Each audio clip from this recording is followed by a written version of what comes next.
Hello everybody. So a day after talking about the news that Taylor Cornelius was released by the Edmonton Elks, we are talking about the big news from last night where the Edmonton Elks signed McLeod Bethel-Thompson to a one-year deal. Now before we start, please make sure to subscribe if you're new to me or the CFL. But that being said, let's talk about this whole McLeod situation. And this is a deal that is very divisive, and I've seen a lot of arguments one way or the other.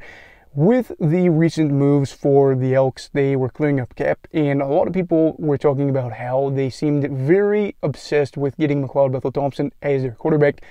I want to say it was maybe Farhan Walji that ended up talking about this news a little bit earlier than everybody else. Maybe I'm wrong there.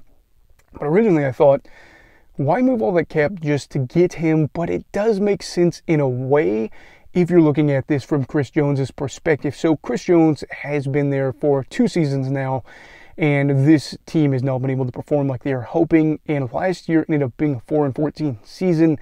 They were hoping to take a step forward, but it seemed apparent that Cornelius was not going to be their guy, and they were probably going to have to do some development with Tre Ford, and he was going to be the starter before they signed McLeod Bethel-Thompson. Now the question then becomes, is Ford the guy, and what could be some things that we're seeing with this divisiveness? Well, the first thing is, it seems like this deal could have upwards of $500,000 attached to this one-year contract with incentives. Now, we're not sure what the exact details are, and you know how the CFL is, where it's real murky with contract details.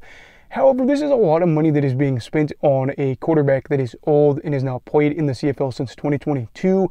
And the camp that is more pro Tre Ford that I feel like I'm in looks at this as a situation where this money could have been directed in a different way, where they could have gone out and spent money on some free agents that could have helped them maybe offensively, where they could have gone out and spent money defensively, just wherever they wanted to spend this money to put Ford in a better situation to succeed. Whereas the other camp looks at this as a campaign where McLeod Bethel-Thompson is seen as a quarterback that provides stability, that had leadership, and somebody that was able to guide the Argos to some decent seasons in recent memory.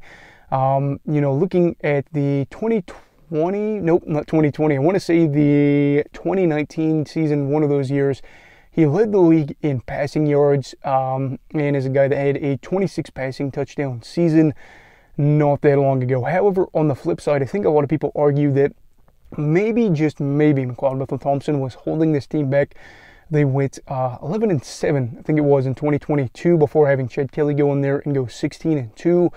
And I am in the camp where I don't think that MBT is an awful quarterback. However, he is in his mid-30s. He is a guy that hasn't played in the league since 2022, like we've mentioned, and is now in a spot where he's going to create maybe not a whole lot of tension. We don't really know.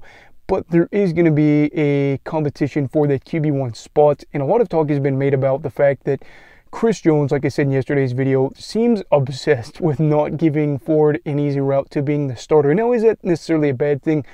I don't think you want to just hand the reins to a guy automatically every year and say, oh yeah, regardless of how things go, you're always going to be QB1. But it's a deal where we see the Elks draft him in the first round, and he just cannot get that job. It seems like he will get it for a short time, and then there's always something holding him back.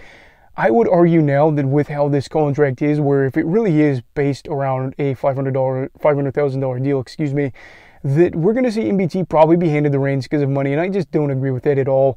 I have seen a lot of people that are Edmonton fans seem to be more optimistic, whereas people that are non-Edmonton fans seem to be more pessimistic, if you will, whereas Edmonton fans are thinking we are going to be improving this season. We are going to be having a guy that can step in right away and help us keep it in check, I guess, in games where they aren't getting buried. But I'm kind of just in the camp where Edmonton probably would have been all right spending that money elsewhere, and they would have let Ford get starts. And I think that the good news is, had they let Ford do it, the 3 spot is relatively open in terms of getting there for the playoffs. I don't think the crossover is really going to happen. I think there are some other teams that we're going to really throw under the board here, or under the bus, if you will, at least, that I think probably aren't making the playoffs or wouldn't be able to get a position where they did the crossover. And you have Calgary and Saskatchewan that are question marks. Is Calgary going to be able to perform? Why were they 6-12 last year? Are they going to be taking a step back? Is the Saskatchewan Roughriders, or the Saskatchewan Roughriders, going to be in a spot where they improve after back-to-back 6-12 seasons? a lot of turnover and a lot of decisions that have to be made there. I think they just could have been okay taking a chance and possibly being in the thick of it for that third final spot out west for the playoffs and just seeing what happens with Ford. Now, Ford, I kind of acted a little bit emotional there yesterday and said should demand a trade.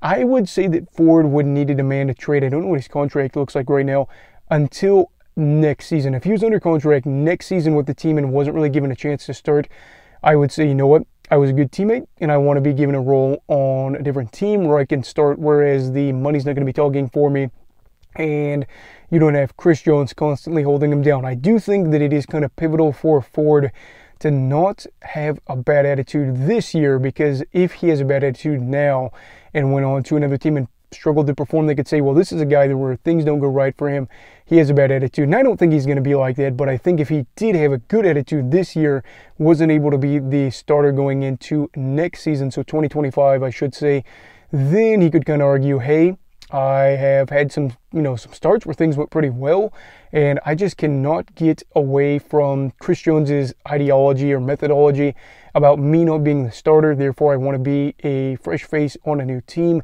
and they can go from there. Because the biggest thing here is this does not make them contenders. I'm sorry for the people that think that it does. I don't agree, strictly from the fact that you throw BC or Winnipeg out there that is in their division, and you make them play Edmonton 10 times, I'd say probably at least 7 times are coming away with a win.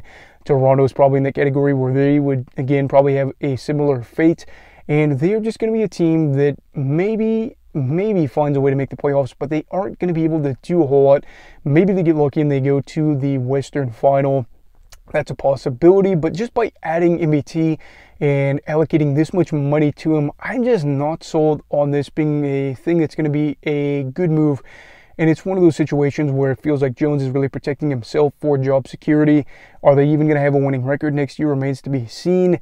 How productive is this going to be for Ford's developments, considering he's already got some starts underneath him, albeit, Jones wasn't too happy about that from what it seemed. I don't know. So, again, maybe this is just the bias of me as a Tre Ford fan. Maybe Edmonton fans are seeing it differently because they are seeing a guy in MBT that was able to have some decent years record-wise in Toronto. I don't really know what it is, but I do want to hear your thoughts on this down below. What are your thoughts on MBT? Because it does seem like you either view him as a guy that's going to turn this franchise around, or you view him as a guy that's terrible. Again, I will admit that I think he is an average quarterback, maybe a little bit above average in certain games, but is he going to be able to go on to this team that's going 4-14 and fix them? You already know my thoughts at this point. So anyway, what are your thoughts on all this news?